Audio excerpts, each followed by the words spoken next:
Mr. Hughes, is it right that you were Chief Constable from 2004 to 2011? Yes. And you claim that you only read the reports last night? The 2010 report I'm familiar with, but the other three reports, for the first time I've seen them as far as I can remember, is last night. Okay, because obviously in Professor Jay's report it gives the main findings of the 2006 report, which was published by a Dr. Heel, who was funded by the South Yorkshire report, by the South Yorkshire Police. And the findings were that in Rotherham there is an established sexual exploitation scheme, very organised, involving systematic sexual and physical violence against young women, that young women are being trafficked to other towns and cities, predominantly in the north.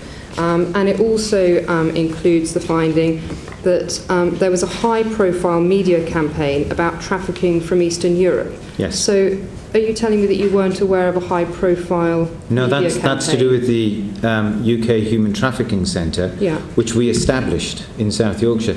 This is why, if I had known, I am not uninterested or disinterested in these hideous crimes. When we had evidence after an operation in Sheffield and another campaign that there were large numbers of women and young people being trafficked into the area, we actually took the lead in setting up the United Kingdom Human Trafficking Centre. So this report links the serious and systematic sexual exploitation of young girls with gun running and drug running in Rotherham, and links it to trafficking to the wider area, which I would say is quite a serious threat risk to Rotherham. And you said earlier in your evidence that most of your meetings were about budgetary matters, but I would imagine that you had other meetings about threat assessment.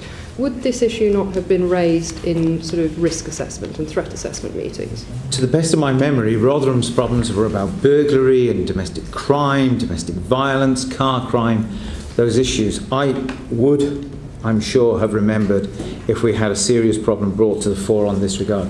This is an intelligence report. Was there any cozy relationship at any point between South Yorkshire Police and the Pakistani community within Rotherham, and particularly Labour councillors from that Pakistani community? I don't think so, certainly not on my part. I did seek to build good relationships with all minority communities across South Yorkshire. That does not extend to turning a blind eye to criminal offences. Well, it appears it did extend to that. The question is how that happened. But not at my tiers. And in fact, one incident I do recall is when an imam is arrested for a specific offence and we have a major inquiry afterwards. So you do remember something then? Yes, thank you, Chair. Yeah, but not the scale and scope? No, I don't.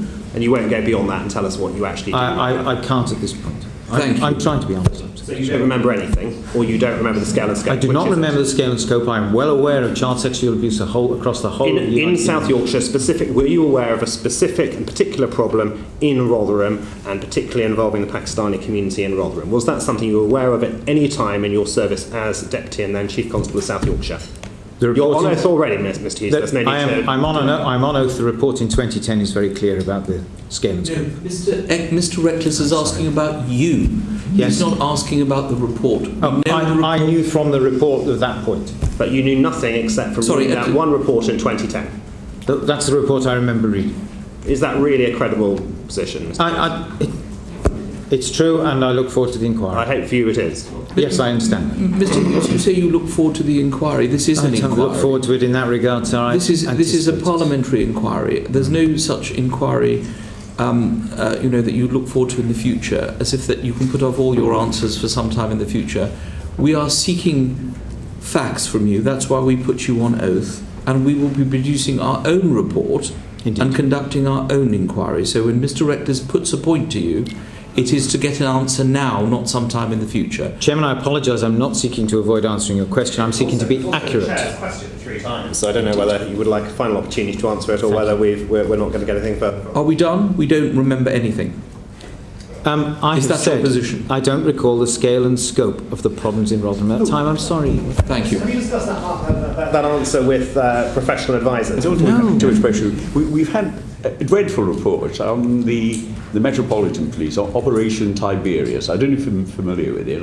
Without revealing any of the confidential things it did, it amounts to staggering evidence that there were groups of police working in collusion with criminals to carry out criminal acts, some of them under the cover of the organisation of Freemasons. They couldn't meet in pubs, they couldn't meet in clubs, they couldn't meet, but they're members of the same Masonic lodges. I mean, this is a deeply shocking report. Are you aware of at any time when you were serving as a police constable of groups of policemen working in collusion with criminals? No, I mean not in terms of personal knowledge. Just want to ask as well. Last week I asked you about the case of an 11-year-old girl who was found, who, having said that she'd been sexually abused, was subsequently found just a few weeks later in a derelict house with a number of adult males. Yet she was arrested for being drunk and disorderly.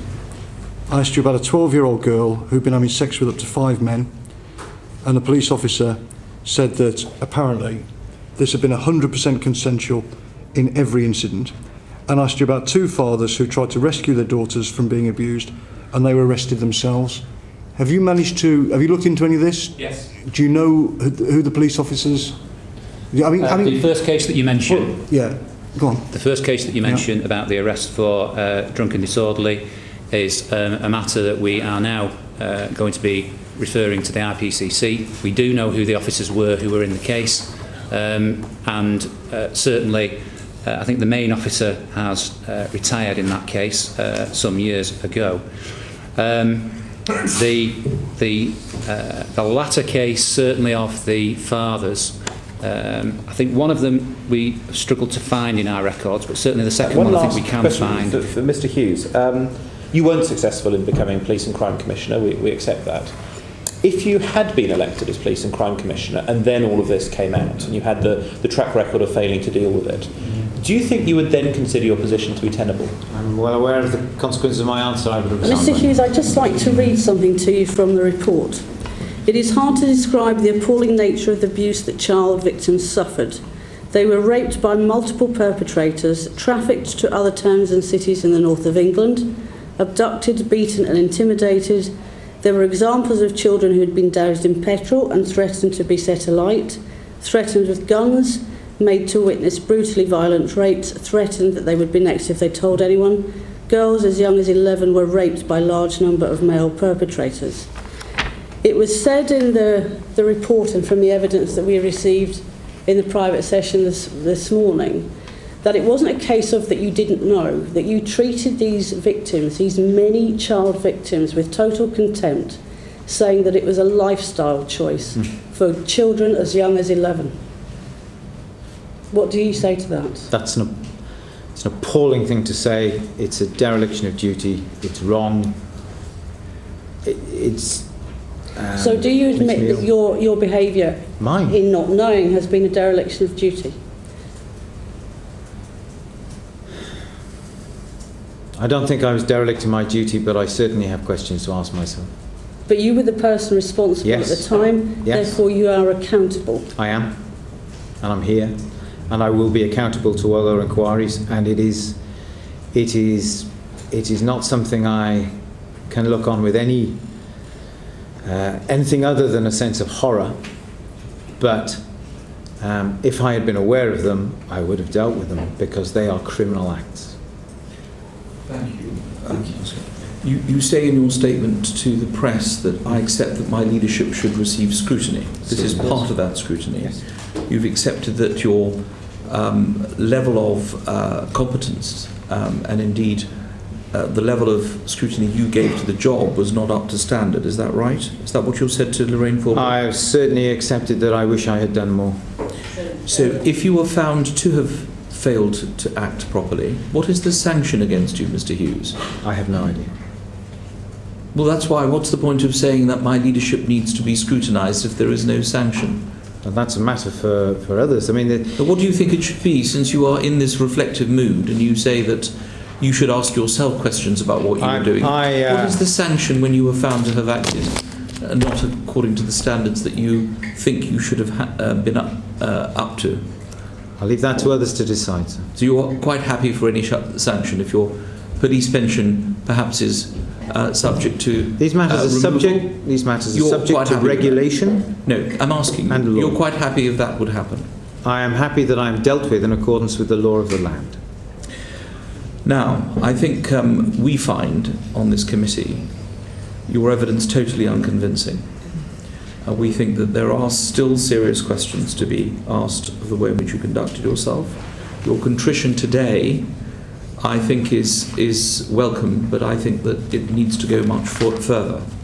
And certainly we will be referring the evidence you gave to us today to the bigger Rotherham inquiry that the Home Secretary has announced.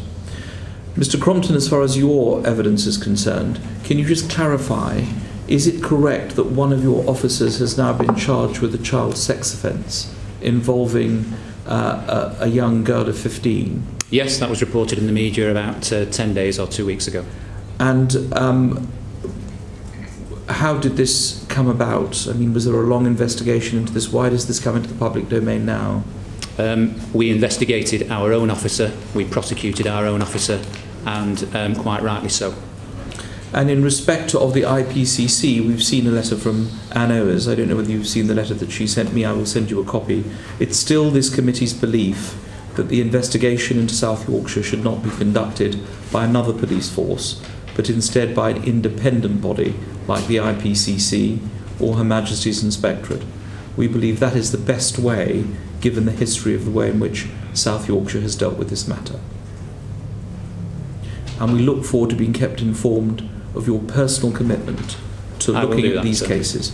One final point about Commissioner Wright. We have seen a copy of a letter that Commissioner Wright gave you on the day he became the Police and Crime Commissioner. Do I need to refresh your memory, or do you know the letter that I'm referring to? I will have seen it before, but I haven't looked at it. In that letter, he sets out his priorities as Commissioner. None of those priorities in the 5 blobs that are in that letter refer to these matters. Was that a surprise to you?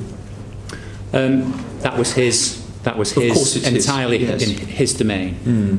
I would have to refresh my memory as to what exactly was in the letter. I was certainly aware that there were issues around child sexual exploitation. However, it was a matter for him as to what he determined to be his top priorities. And in respect of your meetings with him over the last few years, how many of those meetings with Commissioner Wright related to these matters? In fairness, the subject of child sexual exploitation featured on almost all of those meetings without exception. So he was aware of what was happening? Yes. From the very beginning? Yes. Thank you. Yes, just one final question, Mr. Ross. So you were saying that the Police and Crime Commissioner wrote a letter to you setting out his 5 priorities for South Yorkshire Police, but you don't remember what they are? I'd have to refresh my memory. I would have read it at the time.